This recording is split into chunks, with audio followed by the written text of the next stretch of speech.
All right, picking up where we left off yesterday. Yesterday we covered hole making, how to create holes, not associated with anything else, just the holes, and then we did contouring the same way, just strictly contouring. Today we're going to look at pocketing, and then once we've done pocketing, we'll look at some other roughing options, and then we'll start putting everything together to program an entire part. All right, so we're going to start out with the bracket here. I'm not going to worry too much about the details. We're going to pocket both of these pockets out. We'll just go 3/4 deep. Then this island we're going to leave full height, so it'll be the same height as this part of the uncut portion of the part. All right, let's dive into it. A couple of things that we're going to want to know is what size end mill are we going to have to use to get around this, and obviously I know that I've done this a time or two, but we'll pretend that I don't and figure it out. A couple of different ways that we can do it. All right, so the first way, or one way to do this, is to simply create a tool. Take your best guess on the size. We'll say a 1/2 inch end mill, since that's what we were using yesterday. So if I create a 1/2 inch end mill, I'm just going to slide this over a little bit. I'm going to open my geometry palette. Now for this to work, I've got to be looking straight down from the home view. So if you have any doubt, just hit Control E, or come down to your views control here and select actually top view. Or home view in the active coordinate system, which right now, since we just have one coordinate system, these are the exact same views. And then I'm going to go to point and mouse point, and when I move out on the screen, what I'm seeing here is a 1/2 inch end mill. And so I can see real quickly that it's not going to fit here. So let me come over and change this to a 3/8 end mill. And then I'll have to reopen this, and I can see that a 3/8 end mill will barely fit through there. So for roughing, leaving stock on both the island and the pocket, unless I want to leave a very small amount of stock, I could probably get away with that. And I can zoom in on this and get a better idea. That would actually work, but I'm gonna have to be careful how much stock I leave. The other way that we could handle this would be just to draw a perpendicular line, perpendicular to this line that passes through that point. That'll give us the shortest jump across there, the shortest distance between those two features. And then if I just do a connect, since this line is already fully defined, all it does is creates a point there. And then in my dimension palette, I can pull an align dimension from that point to here and see that that's 415 8/10. So just under 416. We'll call it 415 to leave us a little breathing room. So with that in mind, if we do use a 3/8 end mill, so let me just do this real quick so you can see what I'm doing. All right, so we have 415 thousandths gap, and we're going to drive a 3/8 end mill through there. Well, let's see, obviously hit something wrong there. 415 end mill minus 375. All right, that's 40 thousandths extra. So we could actually leave up to 20,000 stock on this wall and on this and get through there, which actually surprises me a little bit. So let's give that a whirl. Let's just use those numbers and give that a whirl. All right, close some of this stuff and get rid of that, and we'll zoom back out. And we'll stick with the 3/8 end mill. I'm going to open my cam palette. I'm going to bring this end mill down and combine it with roughing, which is pocketing, face milling, things like that. All right, so right here is where we select the type of roughing that we're going to do. Offset pocketing offsets the shape and creates toolpath, and this is what you're most commonly going to use on pockets. Offset with cleanup is a large step over pocketing move or pocketing routine. And what it does is, with offset pocketing, if your step over, your cut width is more than half the end mill, it may leave little nubs sticking up in some corners where the end mill doesn't overlap in corners.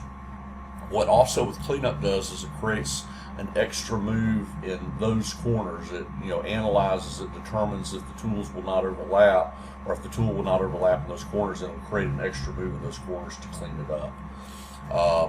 And with this, you could actually step over, 374 thousandths with this end mill if you wanted to, and clean up. Zig Zag, pretty self-explanatory. It's just a back and forth roughing, and then you have face milling. We will talk about face milling in a few minutes. The others you can just experiment with as you see fit. Once you understand how the pocketing works, they're fairly self-explanatory once you get into the dialogues. All right, so speeds and feeds, entry exit. I usually do not use an entry exit move on a pocketing routine because I'm leaving stock. The entry exit only applies to the last loop around the shape anyway. So if I were taking this to finish size, then I would do that. So it would do an entry exit on the last contour, if you will, around the pocket. All right, so let's see, pocket stock, island stock. I'm going to, just for fun and games, I'm going to try 20 thousandths because I did not think it was that much. Z stock leaves stock on the floor if you're going to come back and clean up the floor. In that case, you would have to do another roughing to take the last little bit off the floor because the contour, again, is just going to follow the profile. Overlap tells it when where it starts. When it gets back to there, it's going to go past it by whatever overlap amount you put, so it's not starting and stopping at the exact same point. It reduces the witness mark, but then you have 2 instead of 1. So then spring passes is just an extra pass. Once it's made its finishing pass, it'll just do it again.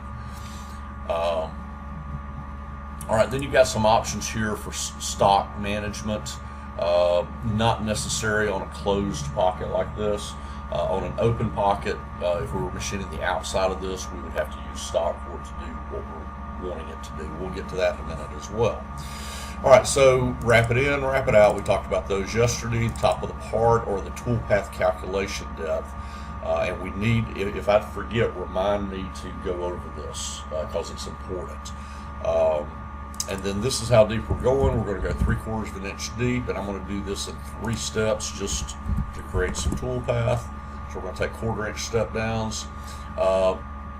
Again, hip flats is going to apply more to solids than to geometry. And then this is how the tool gets from above the part down to the first 1/4 inch step down, and from the first 1/4 inch step down to the next 1/4 inch step down, and so forth. Since we don't have a pilot hole, I'm going to helix in. The way that I set up my helix by default, and I'm going to go ahead and show you that, and then I'm going to adjust it slightly. I want my incremental Z start point 10 thousandths above the material. The maximum cut is essentially the pitch of the helix, how much it can, how much depth can be engaged in the tool at any one time. I'm going to say 80 thousandths. Then this is the slope, or the down feed per inch.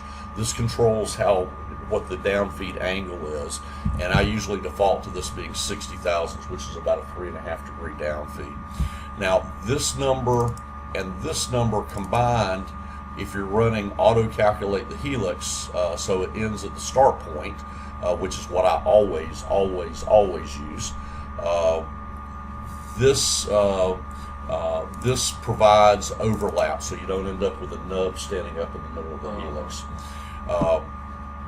If I reduce this, the slope, then the helix is going to be bigger, so the end mill is going to have to travel further and that's, so the circle is going to have to be bigger that it's cutting in order to get 80 thousandths deep per time around the circle. By the same token, if I reduce this number, the helix gets smaller. If I increase this number, the helix gets bigger. This one's kind of the opposite. If I increase this number, the helix gets smaller. If I decrease it, the helix gets bigger. So it's a balancing act between these two. Wall clearance is how far the tool is going to stay away from the wall. My default is 1/8 of an inch. Okay, now these are numbers that I use typically with a 1/2 inch end mill. I've mentioned before that I use a lot of 1/2 inch end mills. To me, a 1/2 inch end mill is kind of the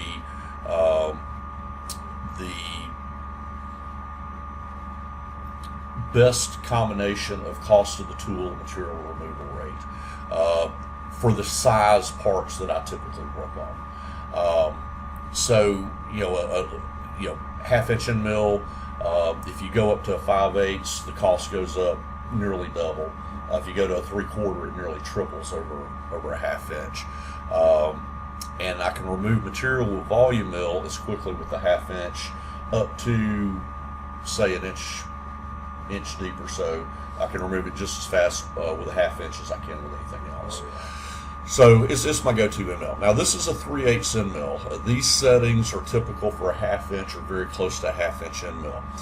This number is not going to change, but as the end mill gets smaller, I'm going to drop this number and this number, but I'm going to keep about the same ratio between them. If I want to be kind of precise about this, these are for a 1/2 inch. This is for a 3/8, so this is 3/4. 75% the diameter of the 1/2 inch. So I can just take this and say times 0.75 and tab, and then take this one and say times 0.75 tab, and that's the same ratio between them. But it does drop the angle down to 2.5 degrees, which is probably a better fit for a 3/8 end mill than 3.5 degrees was. Also, the pockets could possibly be a little bit tight, especially this one over here. There's really plenty of room for that 1/8 inch clearance, but I oftentimes will come in here if it's a tight pocket and drop that down to a 1/16 or so. This is just how far the edge of the tool is going to stay away from this finished profile during the healing. So it won't get any closer than that. All right, so let's see, I always leave round corners on. I'm going to come back and talk about this in a minute. Cutter comp if you want, climb mill, coolant choice, all that's good. So I'm going to select this pocket and hit do it, and it does that pocket. Now what you just saw pop up there is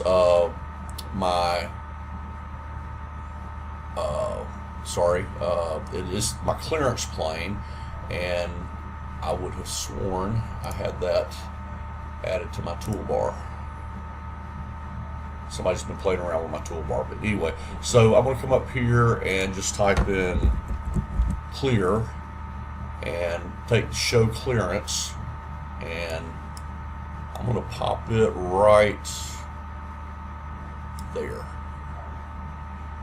and then I'm going to save this. Well, no, I'm not going to save this because this is the default interface. On my interface I have that, so anyway I'm going to turn that off. I don't want that showing up. It just shows you where the clearance plane for this operation is at. Okay, now notice that my pocket wiped out the island. Nothing, well, let me rephrase that. Only the geometry that's selected or the shapes that are selected are taken into consideration when calculating the toolpath. So if I want the island left, I've got to also select it. Now notice I can double click, and a lot of people do. It's not necessary. As long as any portion of that shape is selected, then that shape is selected. And 20 thousandths is working. So math wins again. All right, so the other thing that I want to point out is we can do as many pockets as we want as long as they are all going to the same depth. Okay. And there could be pockets inside of the islands and islands inside of those pockets. Gibbs handles nested pockets and islands very well. All right, so this toolpath left 20 thousandths. I actually probably would not leave that much in aluminum with a 3/8 end mill. It wouldn't hurt, but 15 is kind of my go-to for, you know, 1/4 inch to and up in mills.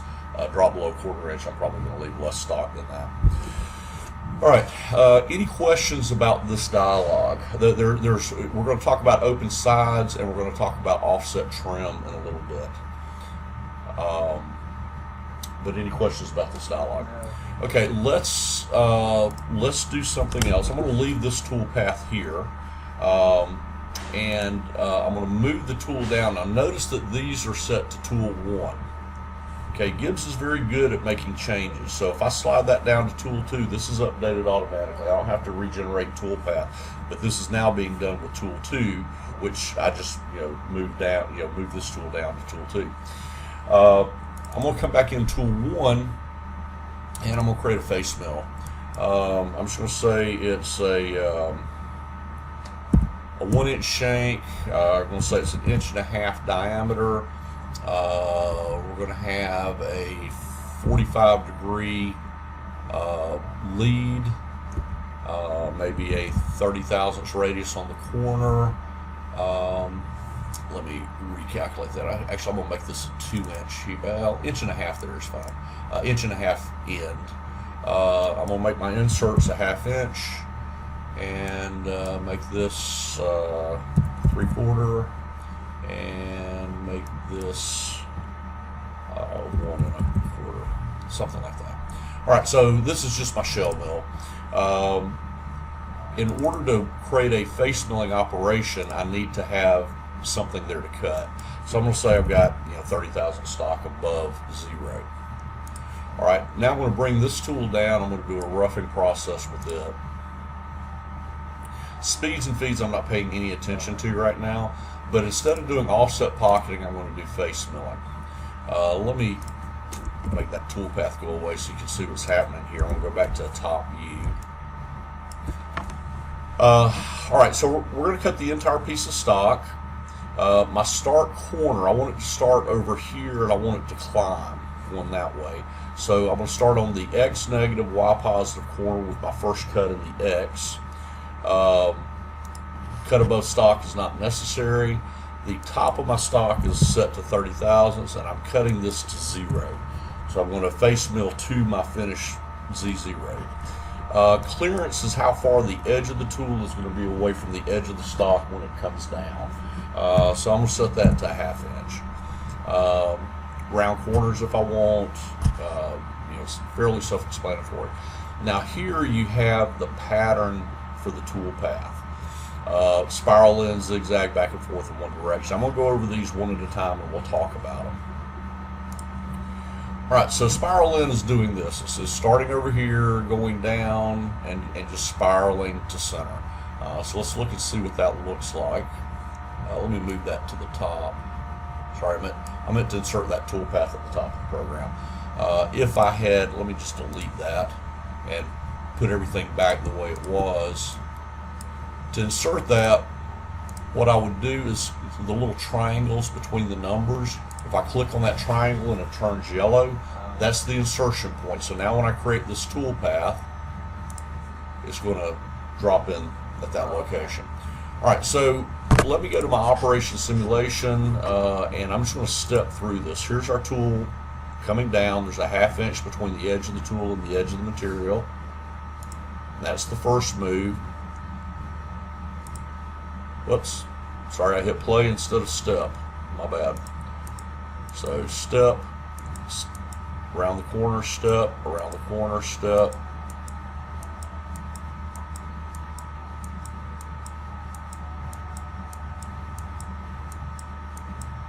Okay, now I'm not a fan of this. Reason being, you're climb milling the whole way, but the direction of the cut is reversing along the x-axis and when it's cutting along the y-axis on this side versus this side. On a light cut with a good machine, a good type machine, this would be fine. The machines that I ran were a little sloppier, and this would leave some pretty significant witness marks because the torque on the tool is changing direction. You know, it's torquing out here and out here, so two different directions, and then the same thing on the ends. So I've just, you know, kind of shied away from spiral in most situations. Zig Zag looks like this, and it's just going down, over, and so we're alternating climb milling and conventional milling and changing direction. So this leaves, you know, on a sloppier machine, this leaves very significant witness marks. Back and forth. It's kind of like Zig Zag, but it's climb milling here, coming over to the other end, climb milling, coming over here, climb milling. So it's climb milling the whole way, but it's working from the outside to the center. So let's look at this. And again, on the sloppier machine, this would potentially leave a significant witness mark in the middle. Short of running a large number of parts, I tend to go to one direction. One direction is less efficient because it's feeding down, picking up, wrapping back down here, feeding down. But this leaves the best surface finish in my experience, and it's my preference. Now, I will use one of the other strategies if the part volume is very large, because then you really have to pay more attention to to the seconds that you're losing here in cycle time. But that would be my choice if we were running 10 or 20 of these. All right. Any questions on the face milling? What we have now. Let me just slow this down and run all the way through.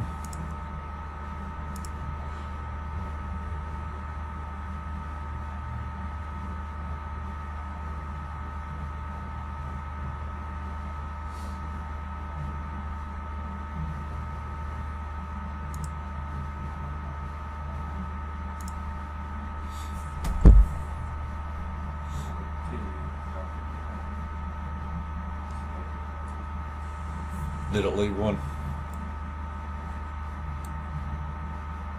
Oh, right. So yeah. Yeah, you don't wave it. Starts out. Yeah, I would come in and sorry, wrong operation. Yeah, I would come in and tweak my helix a little bit. So I might increase this slightly.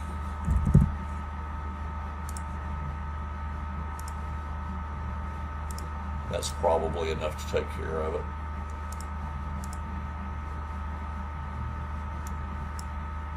Yeah. There's a tiny one there. Try one more time.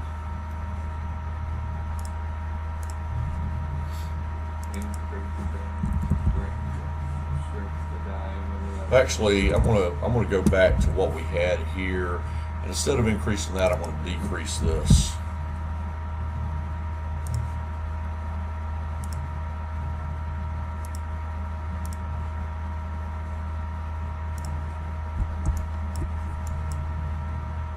I got it.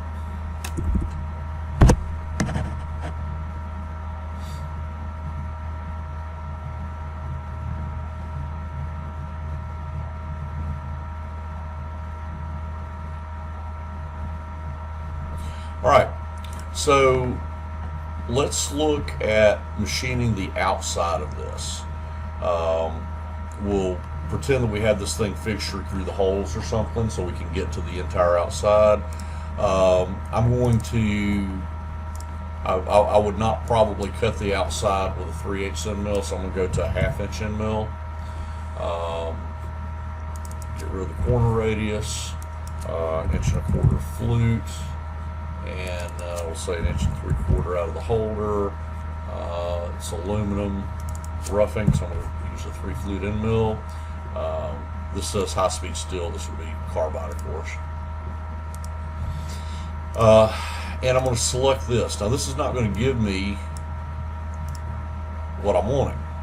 We're going to go all the way through, plus a little bit. I'll do that in 3 steps, and I'm going to leave 15 on the walls. This doesn't matter because once we get this correct, it'll be dropping down on the outside and coming in, so it won't be helixing. However, this is not going to be correct. What it's going to do is it's cutting to the inside. And the reason is the default condition of roughing is pocketing. You know, that's basically the offset is an offset pocket. However, if we tell it to use stock, we can define the outermost shape as a boss rather than the default consideration of the outermost shape being a pocket. All right, now this will cut to the outside. Okay, now a couple of things here. Let's watch this toolpath run. I'm going to go to OpSim. I'm going to rewind, and for the time being I want to only look at these operations. So I'm going to click this button that says skip unselected ops.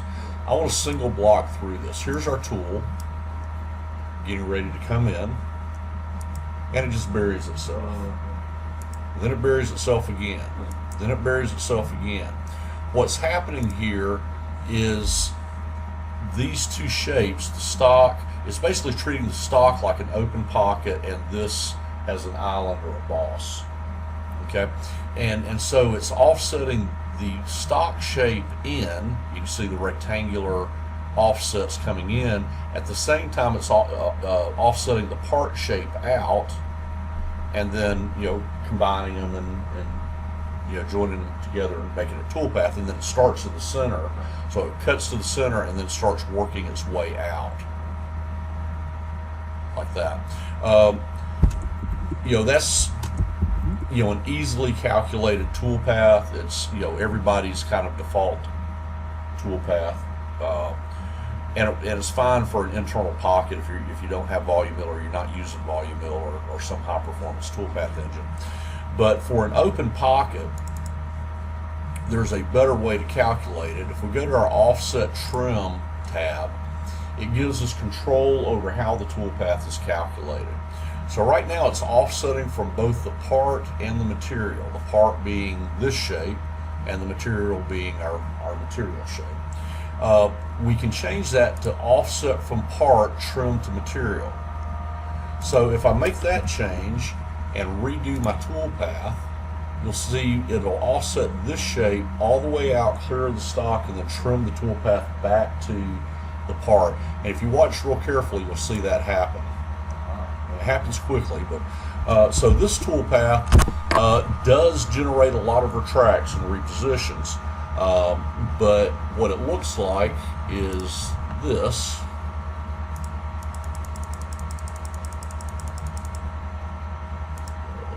Just let that play. Now this is not high performance toolpath. This is not like volume mill or a high performance toolpath engine, but it's far better toolpath than what we originally had. Now we will talk about volume mill a little bit later, and most companies that start using volume mill, that becomes their go-to roughing and pocketing toolpath. All right, a couple of other little things. This is not too bad, but notice that it's not cutting this back edge, and there is more than 15,000 stock there.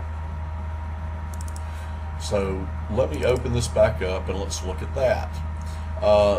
Open sides. Remember, the software is considering the stock shape as an open pocket. On the open sides tab, we have overhang, minimum cut, and clearance. All right, so the minimum cut should be a small number anyway. 1 or 2 thousandths typically. That's the minimum amount of material that you go over. And at first blush, and by the way, clearance is how far the edge of the tool is going to be away from the open pocket when it comes down, or the open side when it comes down. A lot of people change this number and expect that to allow it to cut this, and it did. in this case. But oftentimes in contouring, in contouring, well, let me hold off on that till we finish this. What you're going to see is the contour is not going to behave correctly until we make another adjustment. But what we have now, before it was not cutting this side at all. Now it is cutting that. All right, now I'll save the other discussion for when we add the contouring to this. All right.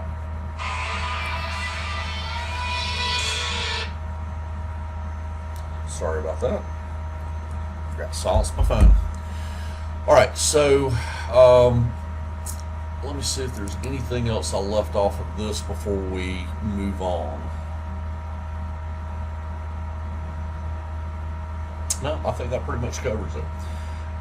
All right, so go ahead and open this part, experiment around, pretend that you don't know what size end mill to use, and figure it out, whichever method you want to use to do it.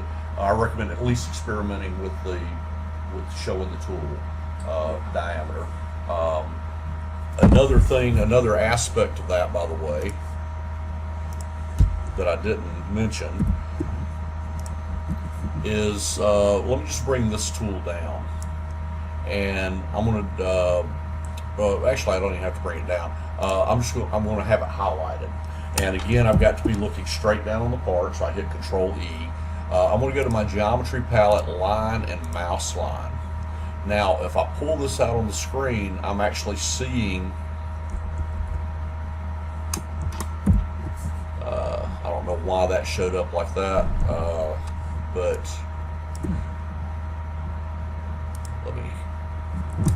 my screen's not updating. The video, again, is consuming resources. Okay, so this is the outline of that tool. This is probably not a good example, but if if I were to do this, and when I click on the other end, it shows me the area that would be removed by that tool. Now, this is showing the tool at the full diameter, I believe. So you'd have to be careful about that. But as I move around, it will show the area that would be cut if I made toolpath out of that. And the way that I would make toolpath out of that is simply to do a contour and put the tool on center, and then set whatever depth and everything I wanted. So it's not something you'll use a lot, but occasionally freehand machining, if you just want to bring a tool in to a small area and clear something out, that's a way to do it pretty quickly and easily. Just highlight the tool and go to line and mouse line. Make sure you're looking straight down on it, and it'll show you the outline of the tool. So if I had this half-inch end mill in there, or had the half-inch end mill highlighted actually, then that's what I'm seeing here. If I zoom in, you can see that's what a half-inch end mill would look like. So I could generate a freehand roughing over here if I wanted to.